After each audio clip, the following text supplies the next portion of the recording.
So let's have a look. The first story is from The Hollywood Reporter by Aaron Couch and Zoe G. Phillips. Deadpool and Wolverine celebrated as Marvel love letter with epic action in first reactions. This is from an article from yesterday. We'll look at the Rotten Tomatoes scores in a moment. Does Archmage wear glasses? I don't know. I've never seen him. I imagine he's some Cthulhu type, entity. So he might not even have eyes. I don't know. Hang on. Yes, but he doesn't need them. All right, fair enough. Right, Ryan Reynolds and Hugh Jackman star in Marvel Studios' first R-rated feature. Is that true? Yeah, I suppose it is, isn't it? Which bowed Monday in New York. And there's a shot. Right, 15 years after Ryan Reynolds and Hugh Jackman first brought Deadpool and Wolverine to the big screen in the ill-fated X-Men Origins Wolverine, I quite like that film, although Deadpool in it was pretty poo. But I don't mind the film. Despite his singing sword, what do they call them? Claws. They look like the singing sword from Roger Rabbit, don't they? But anyway. The duo are giving the characters a proper buddy movie. Reynolds and Jackman premiered their movie in New York on Monday, while press across the country also were treated to the first full screenings of the movie. The first reactions are now arriving on social media, coming ahead of official critics' reviews, which hit Tuesday. Scroll down to read reactions. This is from Tuesday. I'm sure it is. Is it? 20. What's today's date? Oh no, this might be from Monday. What's today's date today? I have no idea. I can't even see. 24th. Oh yes, it's from the other days. This article, unbelievable. The movie is tracking. Where are we? Scroll down to read the reactions. In New York, NSYNC, no idea what that means, attended the premiere. One Hollywood Reporter eyewitness noticed. NSYNC. I thought it's supposed to have a dash in there. I know they are.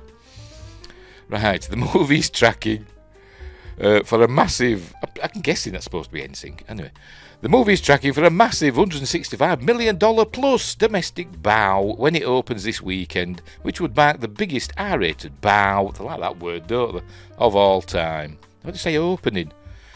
Frequent Reynolds collaborator Sean Levy directs Deadpool and Wolverine and wrote... Why has Deadpool got a link, but Wolverine don't, poor fella.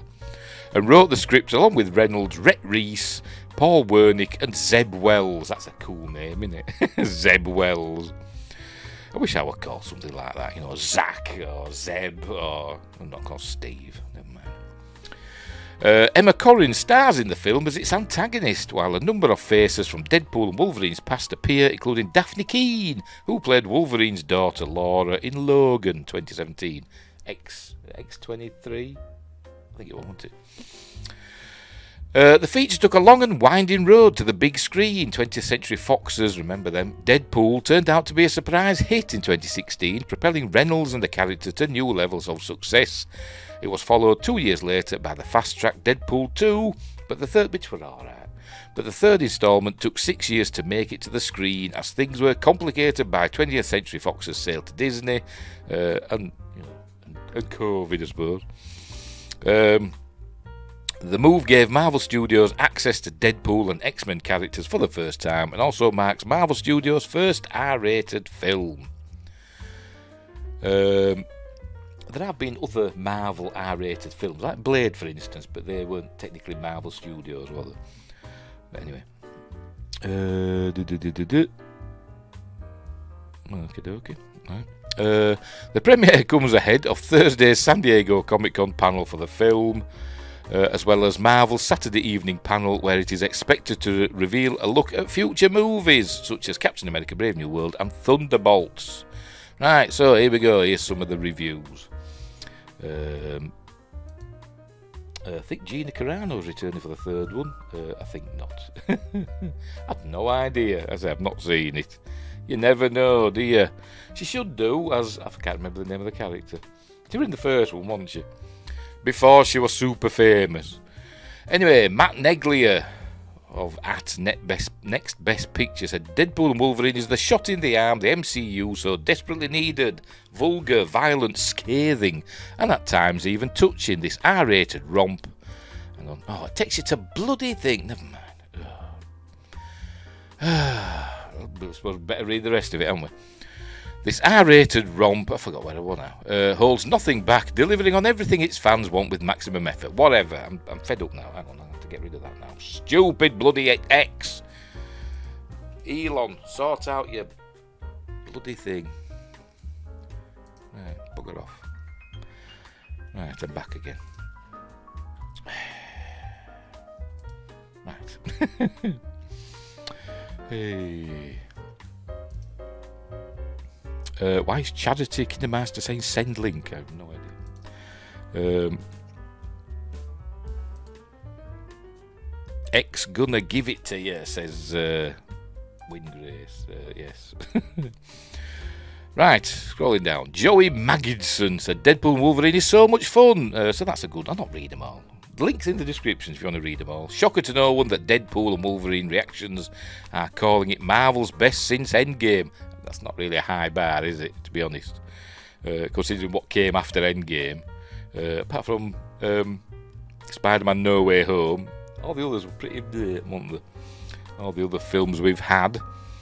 Deadpool Wolverine is exciting, the Hollywood Handle says, as you're expecting it to be. It manages to have the same tone as the previous films with super funny jokes and a story that will have you laughing and crying. And they've put some pictures in. I think she's the baddie, isn't she? She's something to do with Professor X, isn't she? But I'm not sure what. Wingrace will know. She's something like the daughter of Professor X or something like that. I don't know. BD, Brandon Davis, BD, says Deadpool and Wolverine is an insane, bombastic Marvel wet dream. Plenty of surprises, but with epic action, excessive violence, and relentless humour, most of which landed for me. How long's it gone for? Anyway, read the rest. But we want to look at those Rotten Tomato scores, don't we? Which is surprisingly low. Given what we're reading now, everybody's saying it's amazing.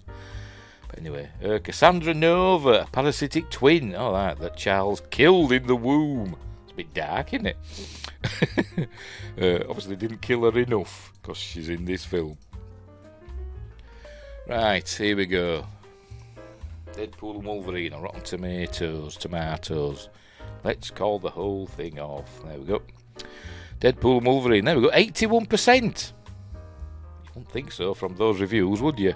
But if you click on it, obviously there's no audience score yet because it's not actually out, is it? Yet. Is it like midnight tonight? I don't know.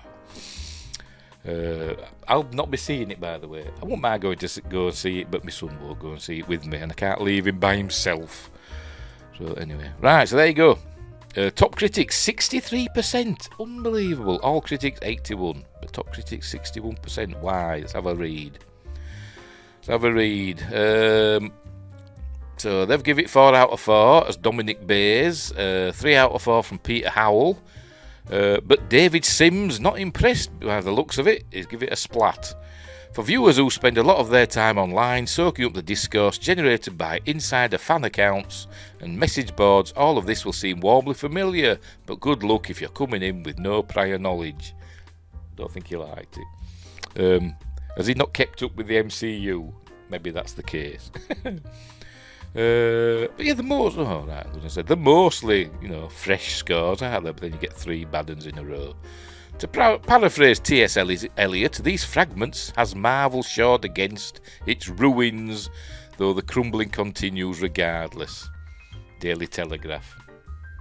Snobby twat, basically. Barry Hertz of Globe and Mail said there's a difference between tossing out references and making a movie that is genuinely funny, thrilling, energetic and innovative. At nearly every turn, Deadpool and Wolverine aspires to work in direct opposition to such goals. Miserable bugger. He looks like one in this photo as well, doesn't he? So there we go. Anyway, so I'll put the link in the description for this, by the way, afterwards. I haven't got it in now, right, at the moment.